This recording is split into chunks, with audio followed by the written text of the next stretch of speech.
Without looking out of your window, you can know the ways of heaven. Oh yeah, get the lippy on. Yeah, I was losing my shine. Hey. Lads, welcome back We totally didn't take a 10-minute break or anything. It's been a week for you. It's been 10 minutes and a piss for us. I thought I'd really hone the George. I've got a beer on me. I'm feeling ready. Are you feeling good? I mean, I took 3 lines of crack. I'm ready to go.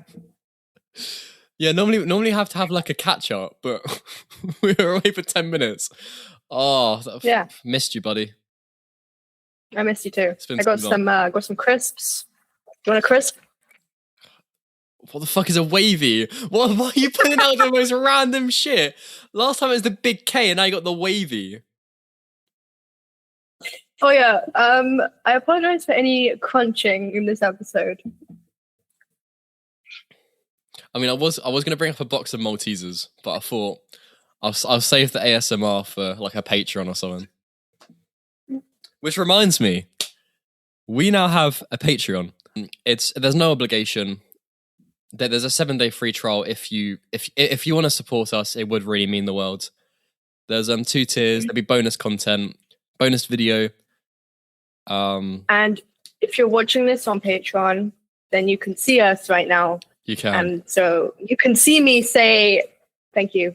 And this is the whole unedited thing, mistakes and everything else. We've never recorded in front of a camera before, so it doesn't come naturally. And when we're doing notes, it's really hard. I'm not trying to be rude and look at my phone. It's just the way it's coming. But yeah, if you thank you for being here. If you do want to support, that'd be amazing. If not, we're just happy to have you here. And should we just get into Dark Horse? So we've done all of the context, what's going on in George's life. Yeah. His life's falling apart. So let's get to the tracks. Track 1. Harry. Me. I'm on tour. On tour. Express. Harry's on tour. Now, I always thought it was bold of George to open with an instrumental. It's a ballsy move. And it is purely based on vibes and George wanting to just be one of the guys again. One of the guys in a band. He's having a guitar duel. It's just like his life's falling apart. I just want to be part of a band and have some fun. So the track came around after a spontaneous jamming session. I wonder if there was any guitar duels involved. Breaking out at George's home.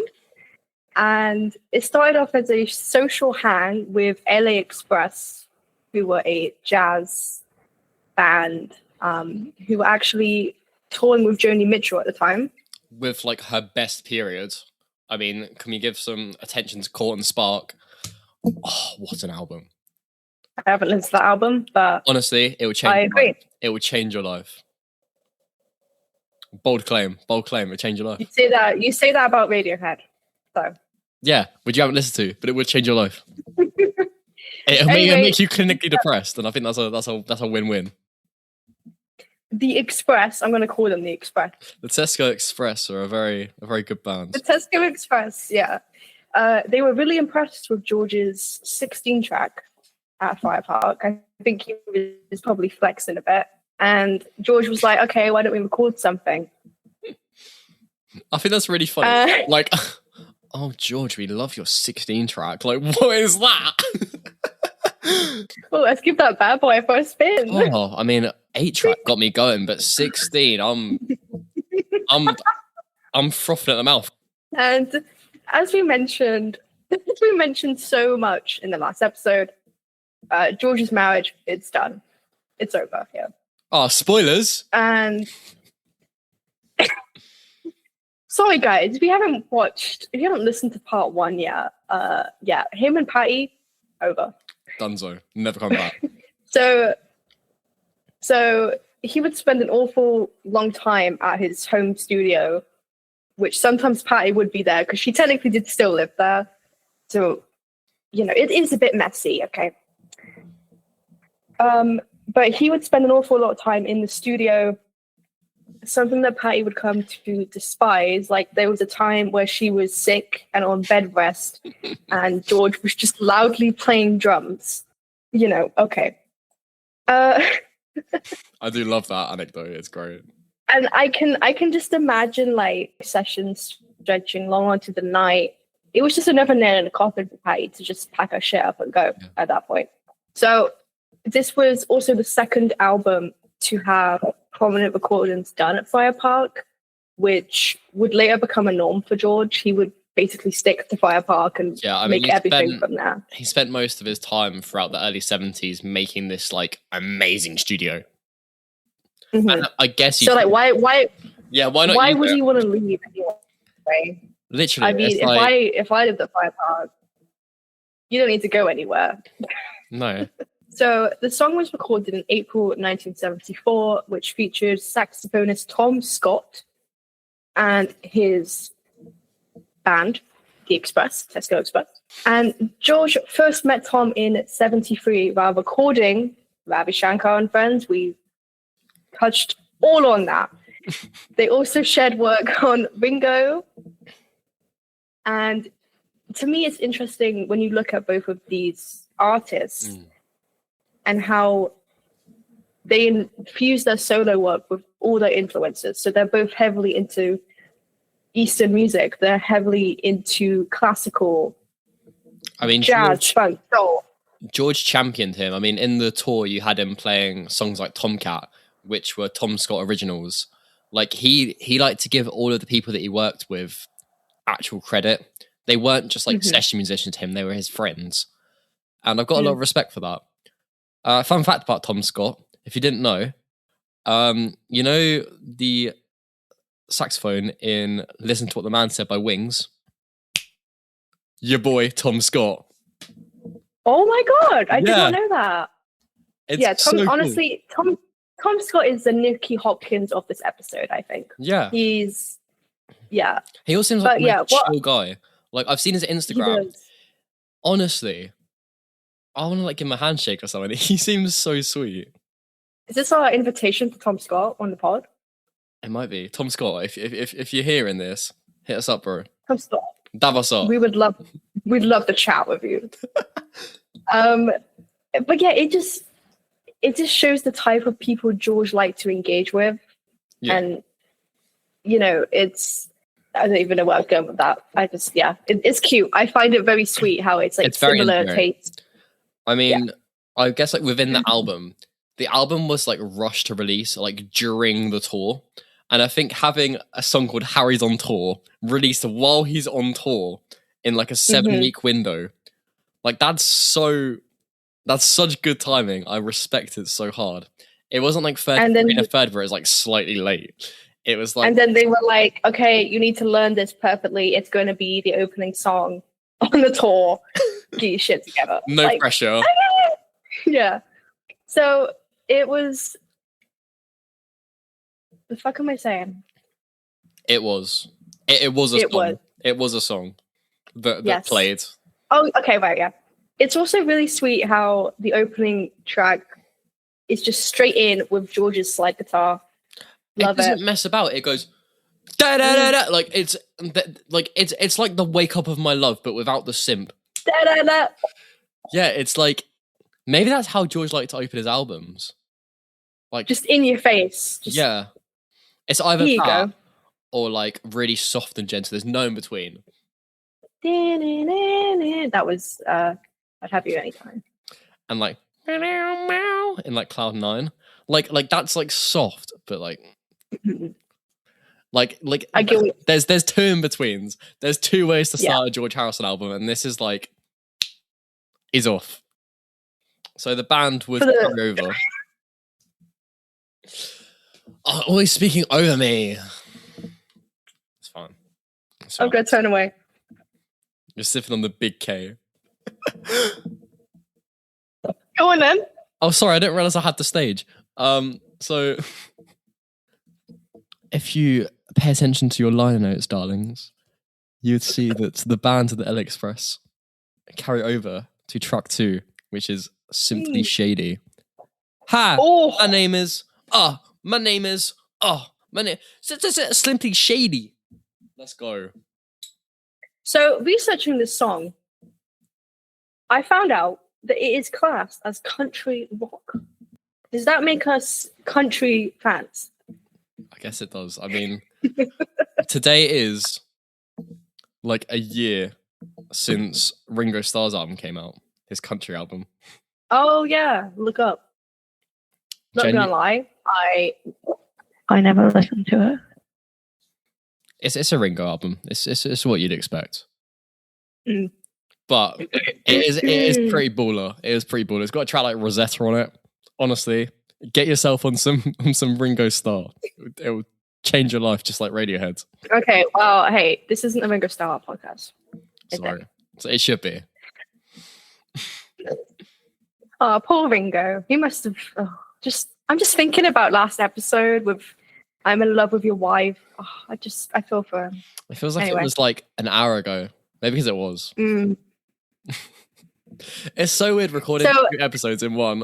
It's frightening. I've looked at you for too long. Okay. Enjoy the view, I guess. Actually, I'm getting hot again. It's this light. I put a light on because I was starting to wax on, wax off. Like, is the jacket on or off? I was at the end of last episode. I was just sat in the dark, so now I've got a light. So, it's kind of warm. The inner light in question. Anyway, Simply Shady. Let's get back on track. Yes. It's honestly George's most like stereotypical song that he could write. It's about all the rock star stuff. It's about sex, drugs, rock and roll. That lifestyle that's catching up on him. And it's a lifestyle that unfortunately a lot of people don't actually survive it. So I think it is like a really big testament that George saw the other side. Well, I mean, he saw a lot of his friends, or at least like people in the similar time, like pass. Like he didn't necessarily have to be like friends with him, but you've got like people that he knew, like Hendrix and stuff, just like die so young. And it's kind of telling, like someone like Dwayne Allman dying really young. Like it's So it's our first look at what's going on in his head, because obviously how he's on tour, we had nothing. It was just a fun time, vibes. And this is what George said about the song, okay? He said, the song is about what happens to naughty boys in the music business. Okay. And he wrote this song in Mumbai when he was in India with Ravi, like we touched on in last episode. That whole shebang. I'm not brushing over it again. Okay, guys, he was in India. He was in India for a long time, doing stuff. And this was actually the first time he was in India since the whole Beatles, Maharishi meditation thing. So it's been a while. And he said he was actually feeling reluctant at the time to travel to India and visit with friends like of the Hare Krishna movement due to just the state of his life and how obviously they would not be accepting of the lifestyle choices that he was making. Well, especially someone like Ravi, like we touched on, is so anti what George became. And I feel like with the instrumental, it almost makes you wonder, how is this album going to start? And it opens with the lines, somebody brought the juicer, I thought I'd take a sip, came off the rails so crazy my senses took a dip. Before the bottle hit the floor, I had time to think. I was blinded by desire, the elephant turned pink, to which you put Dumbo reference in the nose. But I feel like while it takes on like the literal like old habits, like bringing the juicer, like the bottle hit the floor, like I also feel like it could be taken like metaphorically about how like he like bringing the juicer, maybe that's like somebody rinsing him, like blending him as well, not his lifestyle. Like he's at this point, he is going through a lot. The whole like, you know, go down to the river, sell your soul to a devil for a guitar, like Robert Johnson kind of shit. Like he's going through it as a musician. Like things were shifting for him, not in like a good way, and I feel like that's one of the most self-aware lyrics that he's got, because he mentions it as a naughty period, but this is like him saying, yeah, it's a bit shit, really, isn't it? And it is like opening an album saying that it's like, okay, we're in the trenches. We're in the trenches with this man now. Like yeah, I feel like we know straight away. Yeah, with like an instrumental, I feel like it's even more important what your first song like has to say. Mm-hmm. Like it's not like the whole album's instrumental part from a few. Like it's one instrumental. What's he gonna say? And it's oh shit, he's like in addiction, and the rest is just a bit shady. Through it. Yeah, and I mean, he's kind of finding himself in the same position that he was in back in '67 during Sgt. Pepper's, when they were all, you know, tripping on LSD and going a bit crazy. But this time he just didn't have his wife. And yeah, so he told Rolling Stone in '79, I went on a bit of a bender to make up for all the years I'd been married. If you listen to Simply Shady on Dark Horse, it's all in there. My whole life at that time. This is the start. It's also the start of what would be known as Scratchy George. He's got his laryngitis on, and this song gets to the je ne sais quoi of his rock. The laryngitis, you either love it or you hate it. But back in the day, they did not like this. They did not. I feel like hindsight is a beautiful thing, because I really love his voice like this. Like he sounds like older. For me, this album, it took a long time for me to like appreciate it. Yeah. And I was kind of on the side of, why does his voice sound like that? When I first like listened to it, I couldn't get on board. I was kind of like, it's okay.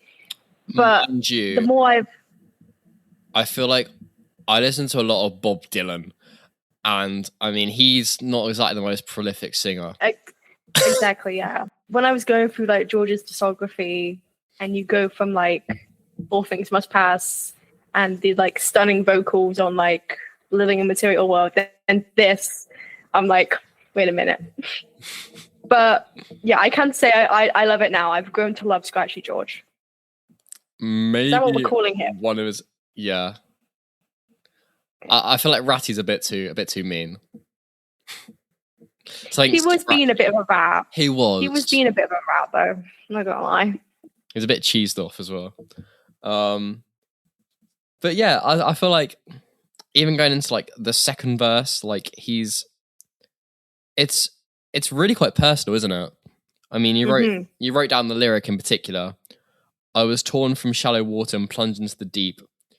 And as I started drowning, I clung onto a straw that somehow kept me floating while the madness craved for more. Like, that is like one of the most like insane Harrison lyrics. And I've not seen a single person comment on it. It is, you think like, you read that and then you think of like, all things must pass. It's not always going to be this grey. How is this the same man? Well, I feel like you look at a track like Ding Dong Ding Dong on this album, for instance, and you think he's gone a bit past it, like lyrically. Yeah. No. And then you look at this and it's like, holy shit. Like. And yeah, and we get to the chorus and we have George singing about a lady, probably one of many ladies. And it's the first reveal of George basically coming clean, admitting he was being a little rat. And, you know, he had many affairs, let's be real. But we've not even touched on like most of them. We're just talking about the high profile ones. And I put in the notes, I wasn't one of them.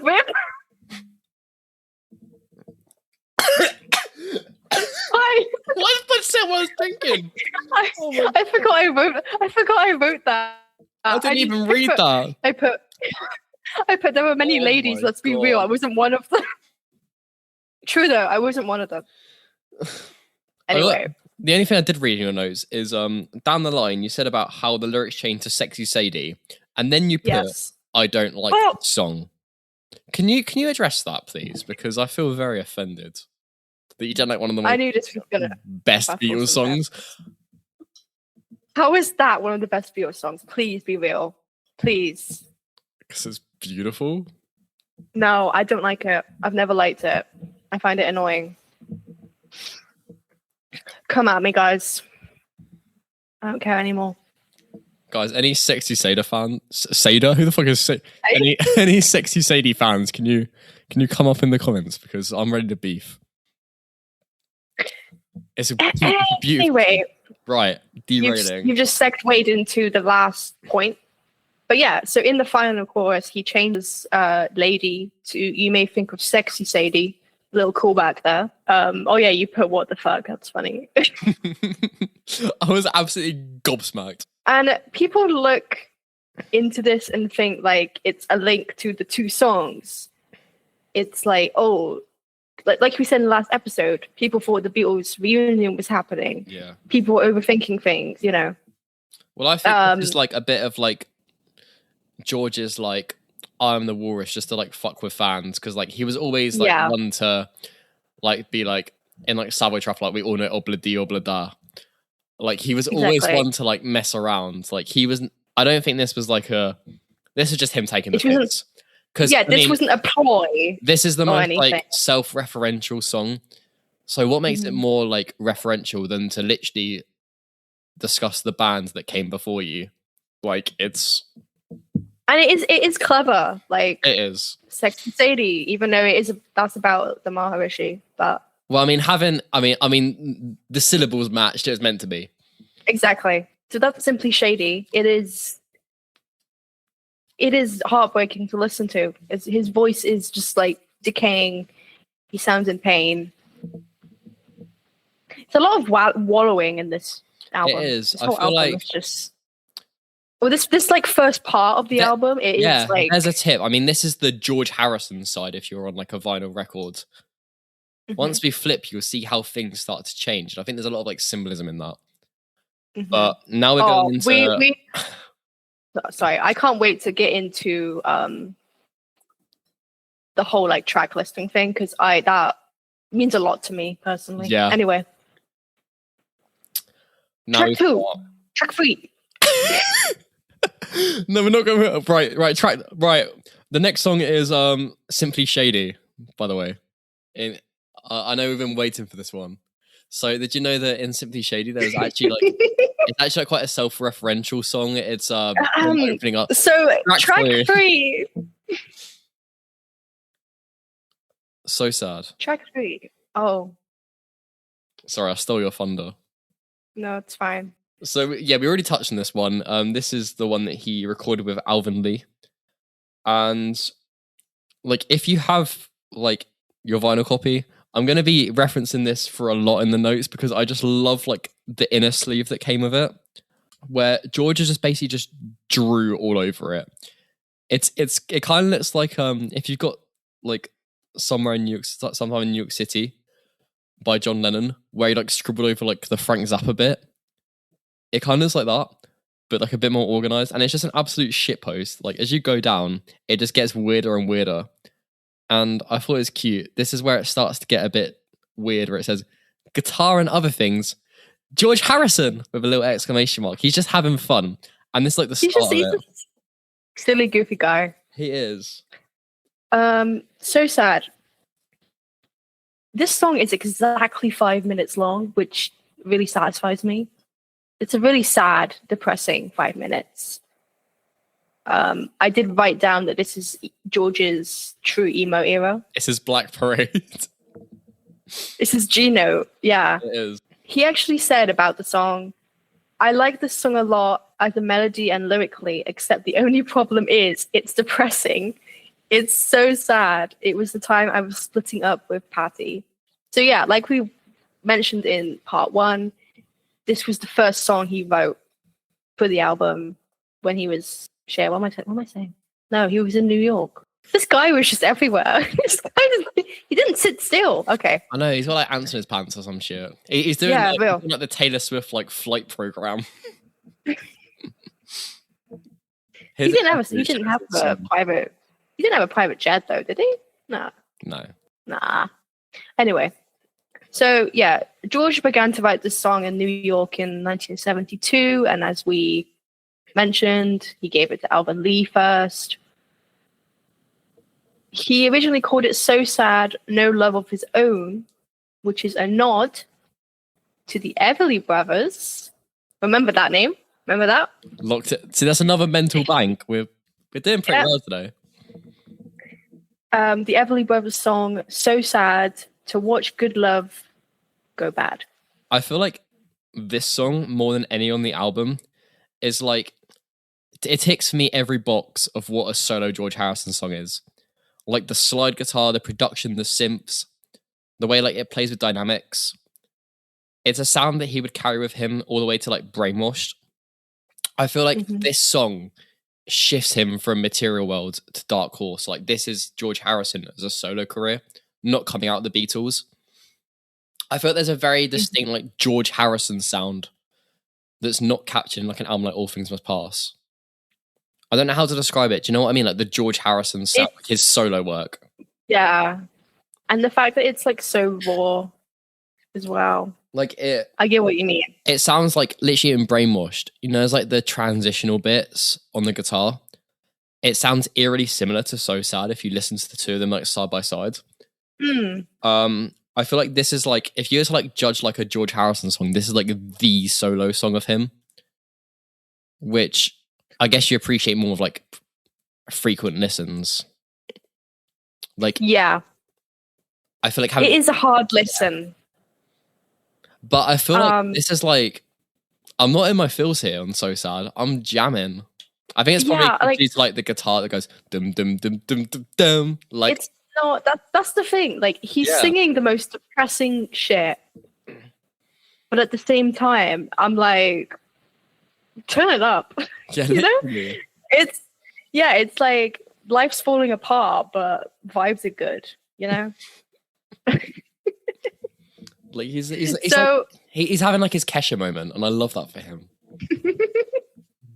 So, so this was basically third track in, and it's like, okay, it's Jova between George and Patty. And they're by done. They are. They've been done. They're done. So, the track list, like I mentioned here, it's really important to recognize and appreciate. So side A, side B, telling the whole story here. So side A is, like you said, the George side, which is telling us all of the shit, all of the darkness, the depression, some of his most honest songs in his discography, honestly. Yeah. And then side B, we will get to side B. It's not going to be a free pass, don't worry. We will get there. Side B is showing what happened after that. And it's beautiful. And for side A, you can really tell that George, he just feels terrible for everything that he's done. Yeah. This is like I know in the song. I know I called him a rat. And you know, hearing this song just kind of made me feel a bit like, oh. I feel like he's the most, like, if he's to like mess up, he's the first to like put his hands up and be like, yeah. I feel like he's very similar to John in that way. John knows when he's overstepped the boundaries, and he'll do anything to try and put himself down, make up, and make up for what he's done. I feel there's like, especially for like the time period of this, not many men did that. And I've got to respect, like, again, with this whole thing, it's time, like, none of this would be acceptable now. Like, he would be, if George Harrison was to have his career now, he would be like ripped apart. He'd be like Ethan Slater. Like, Can you imagine if Dark Horse dropped in 2026? He would have been cancelled to high heaven. yeah. It makes you think. Yeah. And I also wanted to note this really depressing final line. Of the dream we once held, now it's gone, to be shelved. It's too late to make a new start. That is bleak. And I feel like with this album in particular, like, you don't really pay attention to the lyrics that much. Bass listen. It's one of those things that when you do dive into the lyrics, you're kind of like, oh, I wish I didn't do that now. Like, it has a lyric sheet. Like, it's literally inviting you to dissect it.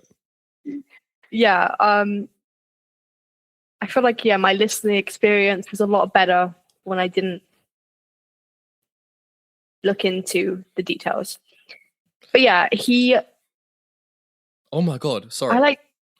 I had some water and it was really cold. Didn't expect it to be that cold. I mean, my throat hurt. I'm not built for these times. Oh shit! I almost fell back on the chair. Sorry, I didn't expect that. The water was really cold. That's like.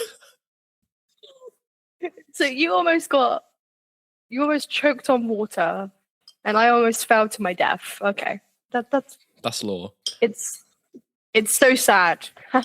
Oh, also, if you can see this is a glass that I stole from work. I didn't steal it. My manager was getting new glasses and she was like, do you want to keep this? And I was like, yeah, I'll take a Moretti glass. Yeah. So now I've got one. I went Chris break. Oh, get that shit away. What is that? A wavy? What is it called? Yeah, it's called wavy. Oh. Right, I think now's a good time to go on to track 4.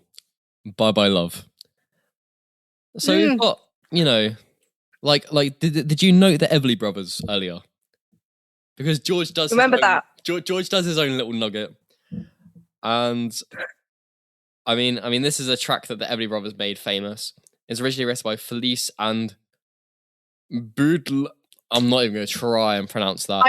I'm so happy that you were the one that attempted that. I think it's Baudelaire. Baudelaire Brown. I'm so sorry. They're probably dead now, but I'm so sorry. That reminds me of like episode 2 when you thought that Jackie! When you thought Jackie Stewart was dead and you were like, is he still alive? Let me Google this. And you had like this one-sided beef with him. That was not on. Hey, Jackie's still going strong in 2026. He is.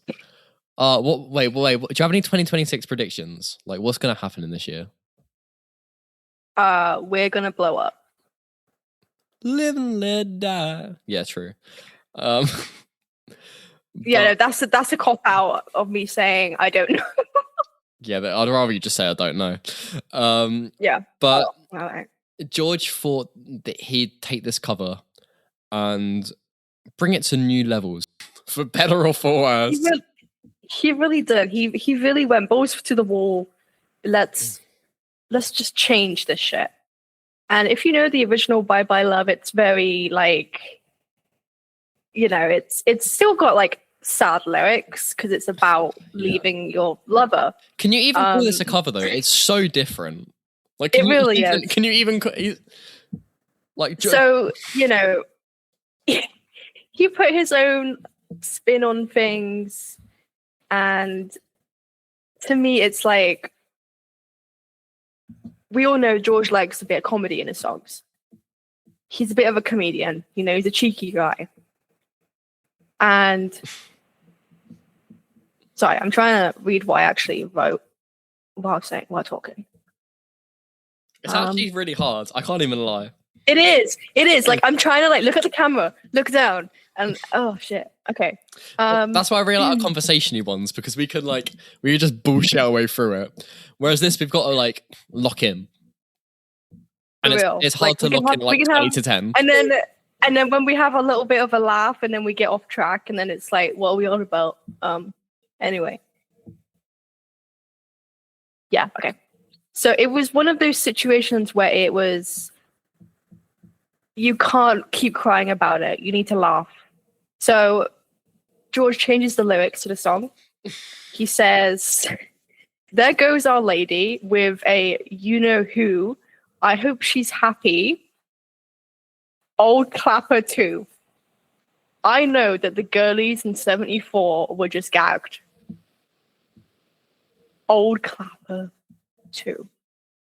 We had good rhythm and a little slide till she stepped in, did me a favor. I threw them both out."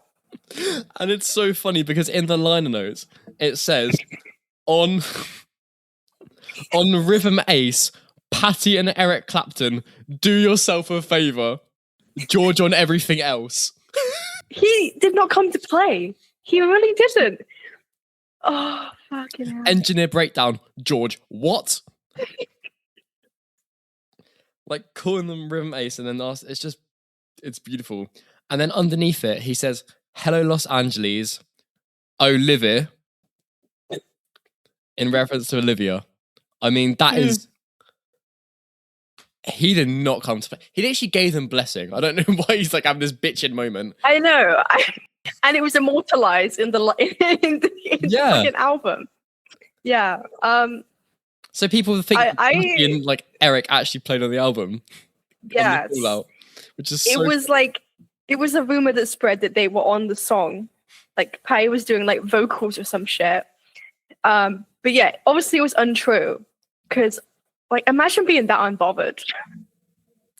I just like was this a swing and a miss or was it kind of baller? Because like I do just the old clapper 2 line just fucking blows my mind. And he sounds like such a whiny bitch when he's singing it. Like they're like and his voice is all like high. Yeah. And weird pitch. Don't know what's going on there. But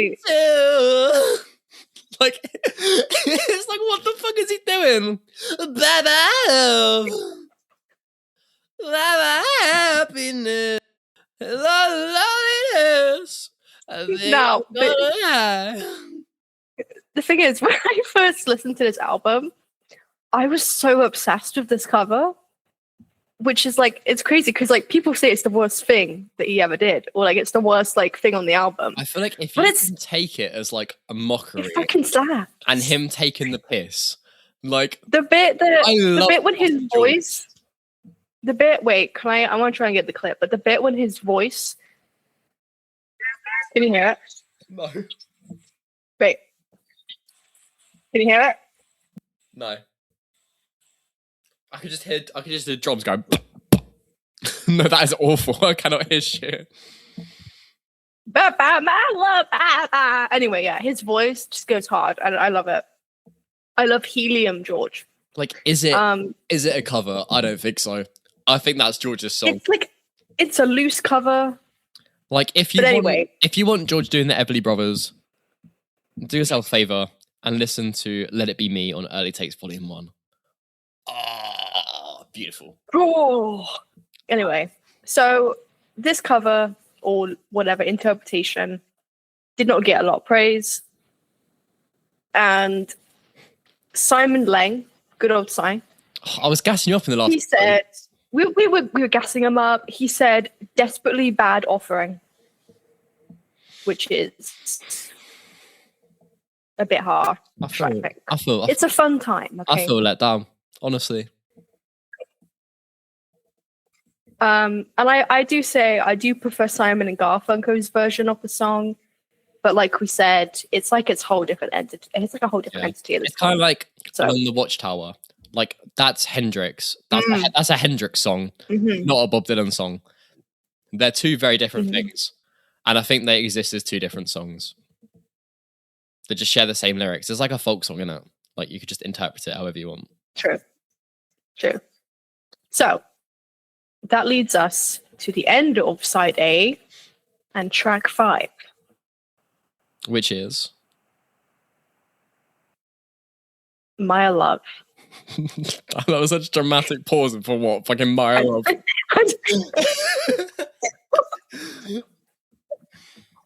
was so anticlimactic. Track 5 is. It is he, J. Shri Krishna. It is, just doesn't hit the landing. But anyway, Okay, goes in so- side A. So this is like another kind of instrumental. It was written as an instrumental. George had the music. He just added the lyrics on later. There's not much going on in the lyric department here. And then I did try to pinpoint what is Maya. And then I ended up going on a rabbit hole, because it's a very heavily veiled question. But to put it into simple terms, and I'm sorry if this is sacrificial, but we are just a little George podcast at the end of the day. It's simply known as illusion or magic or creative power, representing cosmic force that represents our world. The same force that George Harrison would be very eager to tell us to be wary of in Beware of Darkness. And Yes. and now he's like, me and Maya, love that shit.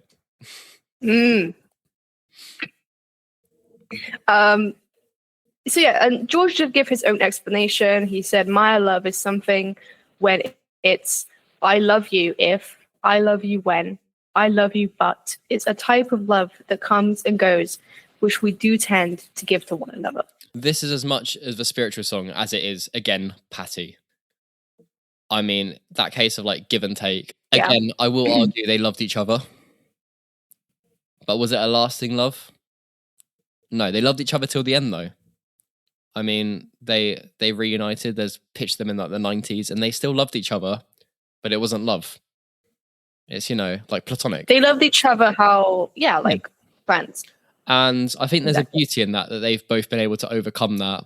Obviously, there's a bit of hate in this, but there's a bit of hate in Maya itself. At the time he was writing this, it was all still just really raw to him. Exactly. So it is a good song. I mean, the fact that he recorded this, like wrote this on the eve of like the Dark Horse tour, and then played it through the Dark Horse tour, like that's real musicianship. like, yeah, the band were just, I guess, whipped into shape. It's like, oh hey, you're on tour with George Harrison. Now you need to learn like 2 songs that he's just written, and you have to play them every night. Like, George had it all right. Though. The lyrics were like 2 lines long. Yeah. For real. And this is the moment where we say, release the goddamn Dark Horse documentary. Oh my god, please. We know that you have it. Because we are going Please. to make a Dark Horse tour episode sometime. That's going to take a lot. Yes. It's going to be a lot of bootleg talk. If you like bootleg talk, follow the Patreon. There's going to be loads of that. That's his thing. But this is like my forte, and it's going to take a lot of time to spread out. So if you want to prevent the bootlegs, guys, release the Dark Horse files. Let's get that trending on. Release the Dark Horse cut. It'll be redacted. It'll be just black bars everywhere. Yeah, so the track features the GOAT, Billy Preston, Willie Weeks, Andy Newmark, and Tom Scott. It's just the Big Tom dream Scott. team, isn't it? It's the dream It team. really is. Really is.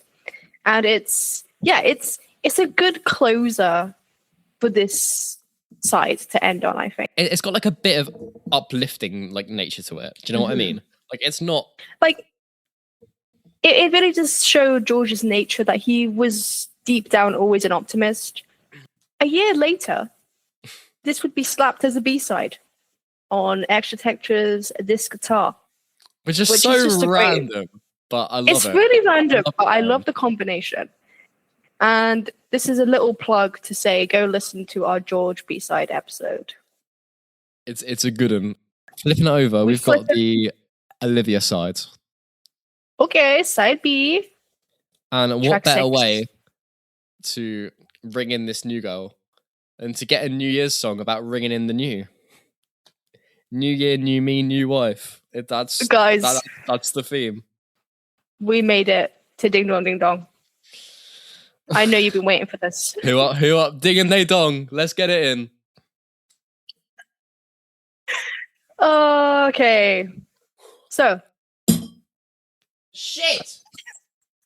Did you hear that?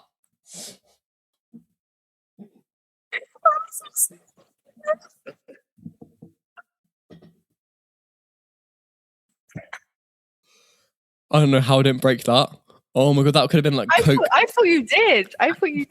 That could have been like Coke can number 2. Like, you know, I had the incident like this time last year. Yeah. Oh my fucking god. For those of you who do not know what just happened, Harry just almost dropped his fancy pub glass on the floor. Even worse, my beer bottle, I tried to put it down. I haven't got a tape or anything in here. So I put it down and I didn't see that my beer bottle was there. I'm not under the influence, guys. I've had one. Relax. He's wasted. And I put it down and it went straight in the bottom and went Gah! So that's that. Okay, well, are you ready to ring in the new? As ready as I'll ever be. I feel like we're losing steam. I'm just getting delirious now. Oh shit. So, this whole song is the concept of George embracing new life, new girlfriend. Just, I don't know where he got it from, to be honest. He was so depressed. I think George Harrison saw what like the glam scene was doing with us, like Wizard and Slade, with like their Christmas songs, and he was like, how do I make this about me? How do I make a Christmas like New Year's song? And he was like, there's not many New Year's songs. I mean, what have we got? Old Lang Syne, piss easy. Let's beat that. Let's make Ding Dong Ding Dong. Ding Dong Ding Dong. Exactly. He recorded this rhythm track in November 1973, along with Gary Wright. Big up Gary. Klaus Bowman, Ringo, and Jim Countner. Dream Team. Why did you write Big Jim Countner?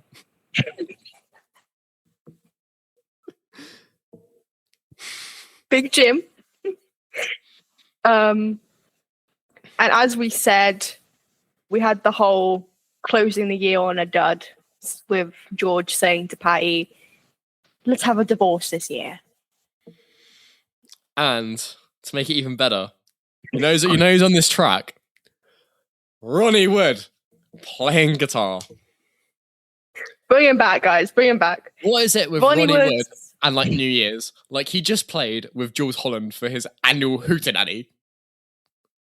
Do you have the Jules Holland things in the US, or is that just a UK thing now? I think it's just a UK thing. But when I was over there, we used to always watch the Hootenanny. Why was Ronnie Wood there? Why is Ronnie Wood everywhere? It was the most weird lineup, right? It was like Olivia Dean, Jessie J, The Kooks, not Calvin Harris, Craig fucking David, and Ronnie Wood. Do you know what's really funny though? Because I was just like, why is Ronnie Wood everywhere? He was fucking at the Paul McCartney concert. That's so strange. This man is everywhere. What is it of like Ronnie Wood and like New Year's Eve, like New Year's in general? Like what? Why is he here? And why are we going to be returning to him? There's more Ronnie Wood to come. There's more. Stay He's tuned, everywhere. guys. Stay tuned. Fucking everywhere. Fucking hell. Oh my god. Okay. How many tracks have we got left? Ding Dong was described as the quickest song George has ever written. And I mean, you can kind of see why. Well, he didn't write most of the lyrics for a start. He didn't. Plagiarism. Plagiarism lawsuit. Yeah, I mean, I think if Frankie Chris was still alive, he should be having songwriting royalties. I'm just saying. Because all of the lyrics, or most of them, were taken straight from Mr. Crisp himself, from all over the house, in the caves. And you wrote from the... Well, Wait, did I write that or did you write that? think you wrote that. Yeah, I wrote down that George credited Frankie Crisp as the spirit in the old doohickey, the old liner notes. I'm not gonna stop. I'm gonna stop talking about the liner notes soon. I promise. But he wrote that Frankie Crisp was the spirit, and I don't know. That kind of gives like Christmas Carol vibes. Like, do you know what I mean? It's kind of cute, yeah. It is like such a whimsical idea. Like, he wrote a song and he used the words that were written on his walls. Yeah. Like, only rich people have that problem. Yeah, I know. I've just got like what can I write here? You know, like what if you lived in like, what if you were like poor and you were squatting somewhere and there was like graffiti on the walls? You can't be doing much of that. You have to write like, I don't know, just see what the graffiti lies. Because there's an art to that. I feel like you're on something. I feel like everyone should use their surroundings and like write a song. Anyway, we're getting off track. The overall message of the song, it's the most uplifting thing on this album so far. And yeah, it's just nice to hear a bit of optimism in old George. I mean, this, for some reason, has like the biggest band in it. Like, like it's actually stats. There's Ringo and Jim on drums, like Gary Wright. I want to take a shout out to Mick Jones. Right, I didn't know this, but Mick Jones out of the band Foreigner, not in the Hall of Fame. What the fuck? Oh! The Mick Jones comes from my hometown of Portsmouth, and I feel like that was worth sharing. I felt very patriotic. That's a revolution that I learned while studying for the Inner Light. So Hampshire boys gotta stay together. That was really cute. Did you get a little notification now? Yeah, that was my mum. Oh, bless her. Keep it down. Sorry. I'm just anyway too busy digging my dog. But okay. Yeah, that was. Okay. And coincidentally, this song was also George's first music video, as you'd know that he did make some music videos. They were they were music videos. They were definitely music videos. This is one of my favorites that he did, though. I still don't know why he posed naked with his guitar. Who actually, he wasn't naked. He had his boots on. Oh, it's great. Oh, Jesus. And this song was used in his pitch for Dark Horse Records. So when he went to like record execs, he had a little tape with him of like songs we'd have, like Splinter, like Shankar Family and Friends, like all the songs we talked about. And Ding Dong was on there as like a rough mix. If you're a record exec, would you hire him? Just imagine this like serious meeting, boardroom, suits, fucking ding dong ding dong. I can imagine being like Patrick Bateman with like a CD player, like with his like tape, and it'd be like, yeah, Huey Lewis in the news. They just had so much faith in the name of George Harrison. They were like, yeah, sure, because I wouldn't be hiring him. This was George's attempt at going glam. It's not quite T-Rex. I don't think that's really what he was going with. It's a song. It is a song that came out. It's a fun New Year's song. Which there's not many New Year's songs, so shout out to George Harrison for being one of them. Apart from ABBA. Honestly, I think that's the best. I'm sorry, George, but I've got a soft spot for the old abs. So thank you, ABBA. Wow. And thank you to our next track, track 7, which there's a reason why it's track 7. George's favourite number, literally going to be his brand, Dark Horse. I suppose he's always had this label all his life of being a dark horse, and it's just so satisfying that he literally just owned the label, owned the title. And track 7, like, this is so like Taylor Swift coded. Like, it really is. It really is, and it's so. We just had Ding Dong, new phase in life, and now he's calling his record company Dark Horse. He's like, here I am. I feel like when you first get like Dark Horse, you have this impression that like the second side is so much better, and like going in as like a new fan, it appears like that. But I feel they're both balanced. It's just these are the more like upbeat ones. Yeah, like these are the songs that you'll most likely go and re-listen to. Yeah. Because I'm sorry, I'm not reaching a lot for So Sad, because You're missing out. maybe I am. George himself did say that he would describe himself as one, and he said he's the one nobody bothered to put any money on, which is hella depressing. Yeah. I'd put my money on you, George. Well, he has money when he reissues records, and I'm fucking buying them. For real, printing money. I know. But yeah, the label Dark Horse stuck with him after the huge success that is Orphans Must Pass and My Sweet Lord. He surpassed Lennon and McCartney in the solo league, like early on. So that is crazy. And he recorded this song November 1973, and the first original version has his clean vocals, so he's not Scratchy George yet, and it's in a much slower tempo. This song was released as an extra track on the 2014 Apple Years box set. Honestly, for me, the rasp makes Dark Horse. Mm-hmm. Like, I do agree. Like, there's a joke on the tour that like it was horses in like HOARSE. I can't spell when I'm trying to spell things out like in my head. It's really hard. Dark Horse. But like people say it's like horses and like like your throat being hoarse. And Yeah. I feel like people were so mean. But the reevaluation of this tour, like people want to hear George. Like this was, for most people, they would just cancel the tour. The fact that he did it, you got to commend it. You have to commend it.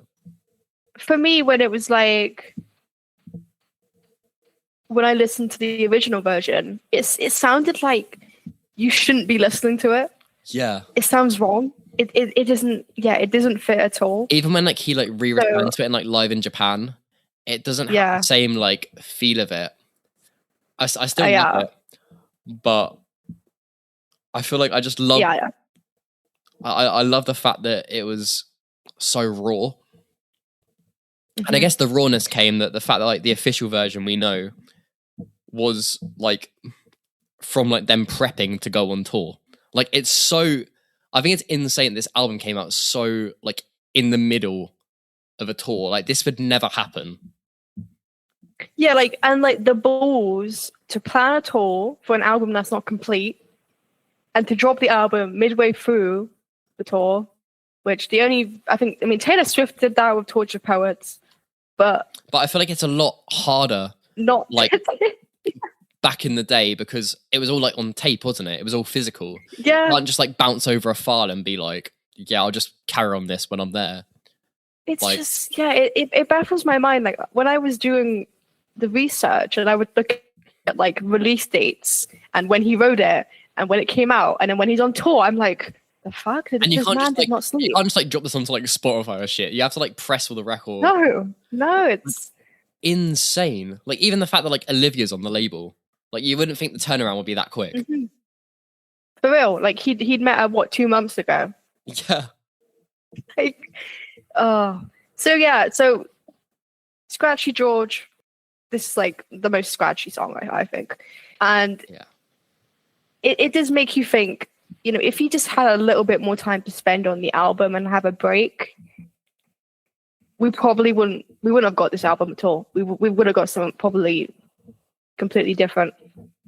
But would it be as good? It wouldn't be as much of a time capsule of George, I don't think. True. I feel like it would have been. I don't know what it would have been, to be completely honest. Because like the whole album's like basically spread out over a year. Yeah. Or a year and like a month.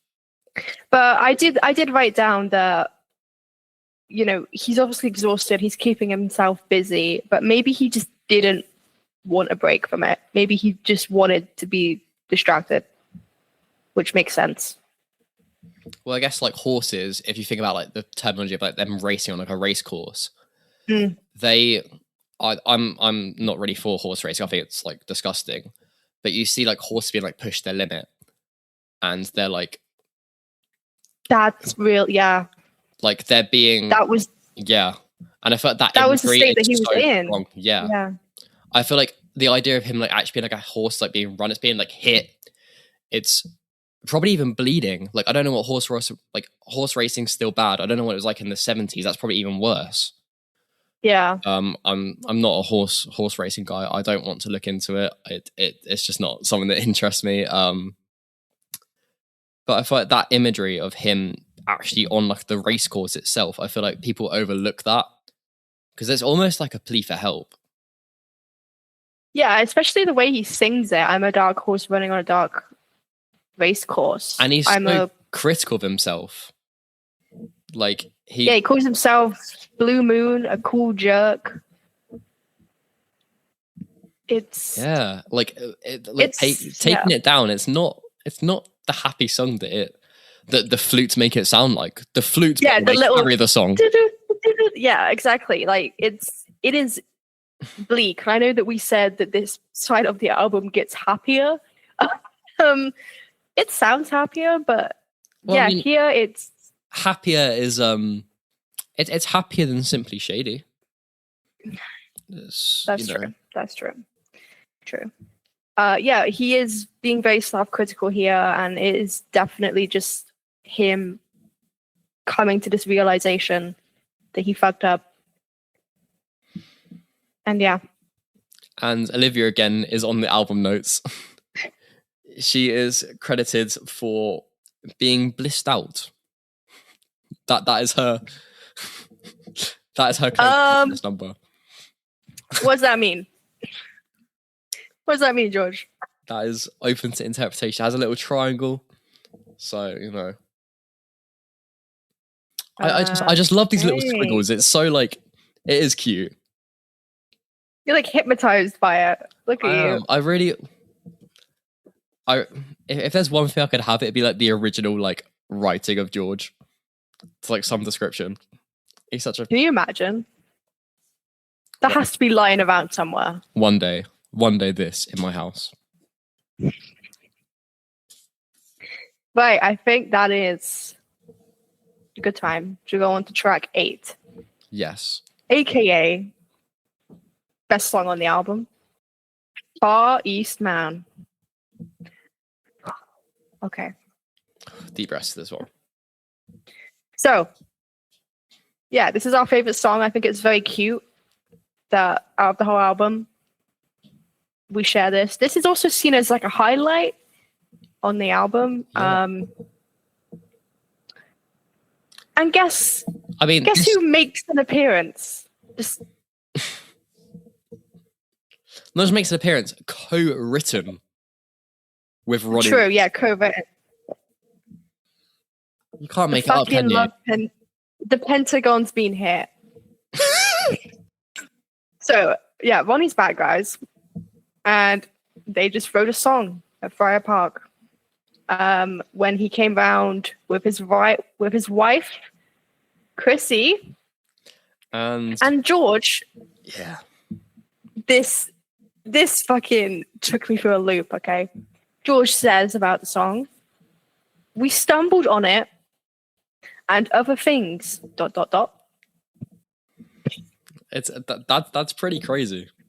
That is a crazy thing to come out of his mouth. For such a soulful track as well. Like, we stumbled upon it and other things. Like, George, just stop, please.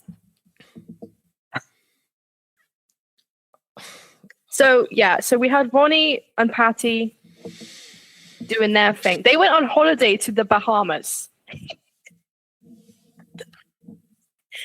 And then you had George and Chrissy going to Portugal. What? I wasn't expecting this turn of events on our favorite song, but there we go. And author Robert Rodriguez notes the irony of the song being a ruination of letting a friend down, which that packs a punch. So beginning as an instrumental, Ronnie asked George if he could include it in his new album called "I've Got My Own Album to Do," which I do actually want to get a copy of because it is a pretty good album. And I find that such a funny title. I got my own album to do.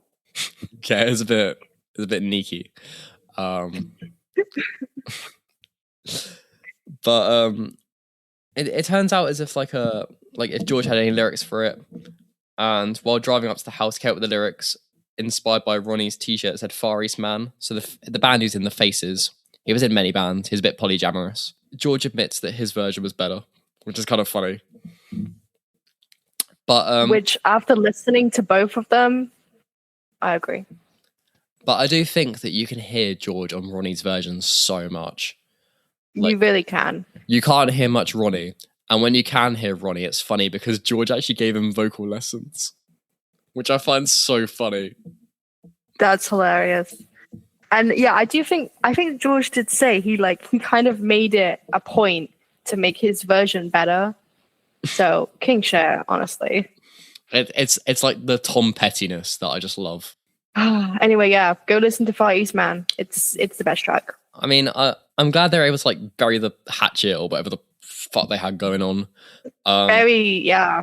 Because Ronnie played it in 2001 in memoriam for George on his tours. And recently he included it in. So the reason he wasn't at Jules Holland Hootenanny was because he was promoting his new album, which is like a compilation, like all his tracks from like the Rolling Stones, the Faces, and Far East Man's on it. I think it's cute that he thought that was poignant enough to put in his anthology of Ronnie Wood. Definitely. And we saw him. Wow. And we saw him. We saw him IRL. Good night. Good times. It was. Talk about good times. Okay, guys. You're finally almost over with this Dark Horse shit. Final track. It's not a 10-track album. It's a 9-track album. I don't know how I feel about that. I don't like odd numbers. It's a very short album, isn't it? But it really is. The songs are long in itself, but there could have been a 10th track. I mean, I'm not counting I Don't Care Anymore, the B-side. that's Hey, we already we have our episode called I Don't Care Anymore. We've been there, done that, exactly. Okay, guys, we made it. I hope you're still with us. It is he. Jai Shri Krishna.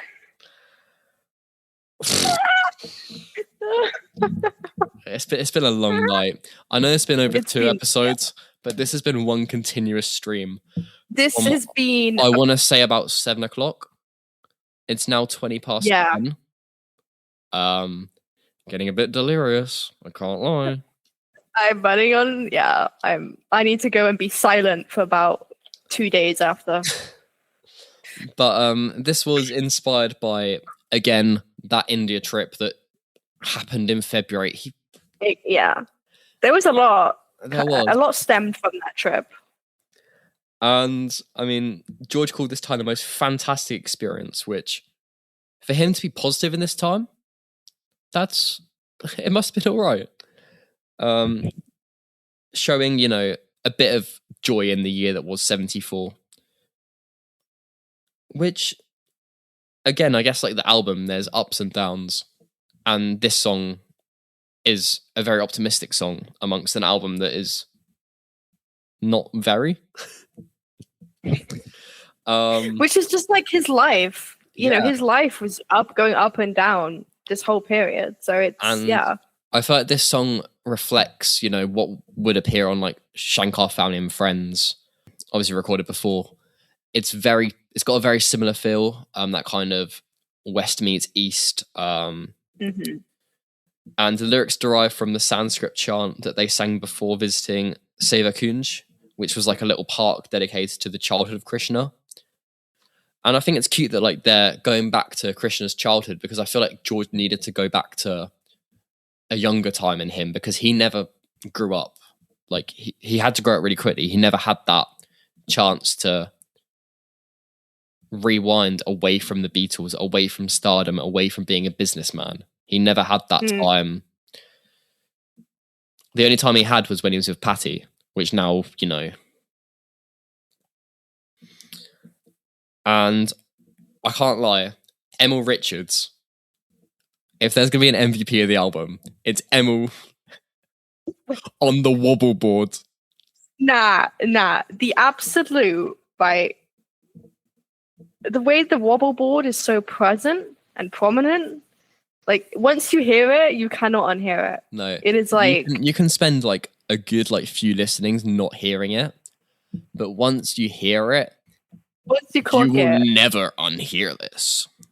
I wrote down on my notes that I felt like it reminds me of, like, you know, when you're in school and you have like a bit of card and you wiggle it, yeah, it makes a noise, and you feel like you're like a top tier like musician. Like, yeah, it's only George Harrison, one of the Beatles, that can have a wobble board on one of his solo songs. Truly. And I feel like it's the only thing I pick out when I listen to that song, which I know is like not what you're meant to pick out. But why is it so high in the mix? It's insane. Like I was listening to it yesterday when I was finishing off my notes, and it's all I can hear. That's the fact that when it came to the notes, if you guys can like see the notes at all, we're like, I don't know, we'll put them up on the Patreon. Do you guys want to see notes? Yeah. Do you guys want to see notes? Do you guys want to see our inner thoughts and feelings? And you'll notice that we kind of did like a 50-50 split for this episode. So I did the notes for like the context in the last episode, and Soph did like a bulk of like these notes. For It Is He, Jai Shri Krishna, you just clocked out. I feel like you heard the wobble board and you were like, you know what? I got to this. It was like, I don't even know what time it was. I couldn't even keep my eyes open. I was like, I can't deal with the wobble board right now. I can't. It Is He, Jai Shri Krishna. Great time, great song. Good night. But it's like, there's not really a lot to say about this song, if we're being completely honest. There isn't. It is a good, I think it's a really good, fun song. And I mean, like, you got like the Moog synthesizer making a return. This is like the like beginning of the end. Like George would never make like overtly Hindu religious themes in his music again until So Far As Brainwashed, which is a post-communist release. Like you Do you wouldn't. think it's because people didn't like the song? Well, I feel like, especially with how the Dark Horse tour turned out, I feel like people were so against like the idea of George that he kind of put a part of that aside, which I think is really sad to see. I know he produced Chants of India with Ravi Shankar in the 90s, but this is like the last time that he's like overtly like speaking about Krishna directly. You get it's the last time he was like fully himself, I think. Because like, he would always have like again, you get songs like Dear One from like 33 and a Third, but again, that's the kind of song that could be about love or whatever. Mm-hmm. It's not necessarily religious like this one is. And I think it's sad that he's had to like kind of like block a part of himself. Yeah, he always had to like censor parts. You know, this was his last time where he was truly just like doing what he wanted. And even when even when he got his own like record label, he'd still find ways to be like pegged down and not be able to fully write himself. Which is just really sad. Like I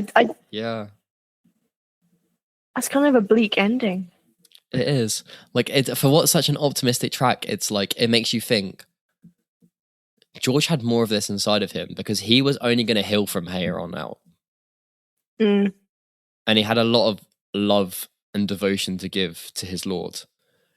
I can see why it's controversial, and maybe it's maybe it's a blessing. Maybe he could have gone too far the other way, and people could have gone off his albums. Yeah, and maybe it's maybe he thought, because religion's a personal thing, maybe he just thought it's worth keeping it private. And I guess, again, that's why we like George's music, because we both are not religious people personally. But we can find, spots where we find solace in the music and our own beliefs. Like, we believe there's something, but not necessarily pinning it to Hinduism, etc. And that, yeah, if he was more adamant and had he was singing about Hindu gods and everything, how would we be here connect making a with podcast? that? Yeah. Would we be here making a podcast on his music and life? I guess it's a blessing and a curse. It could go either way. Wow, that was really. Is that how we're ending it? I don't know. It seems a bit anticlimactic, doesn't it? I don't even know how to end this now. Okay. Oh. Top 3 songs. I think, looking at this little doohickey, I am going to say Far East Man, Dark Horse, and So Sad. What about yourself? Far East Man, Simply Shady, Dark Horse. Oh, so we just swapped out. Mm-hmm.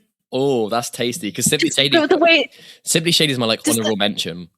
The way he just goes, and the rest is simply shade. And you know what? That's the duality of music. Sometimes you're a Simply Shady girl. What would you rather? Simply Shady daughter or So Sad boy? Think about that. Ponder. And we'll see you next week for when we discuss A Man That Didn't Want to Go on the Roof. Oh, I wonder what that's about. I don't know. It's interpretation. Thank you so much for listening. We really hope you enjoyed this. We put so much into it. Thank you for coming back. And yeah, we have a lot of exciting things planned for this year. We have a roadmap, which is a start. Who would have guessed? Who would have guessed we'd get our shit together? We're planning shit out. All it took was for you to get as far away from the country, as far away as you can from me, for us to finally get stuff done. Yeah, I had to move country to log in, basically. Anyway. And the rest is Simply Shady. Thanks for watching. The farther one travels, the less one knows, the less one really knows. Okay, so I just have to check that I was recording because I didn't think I was. Anyway. Proud of you.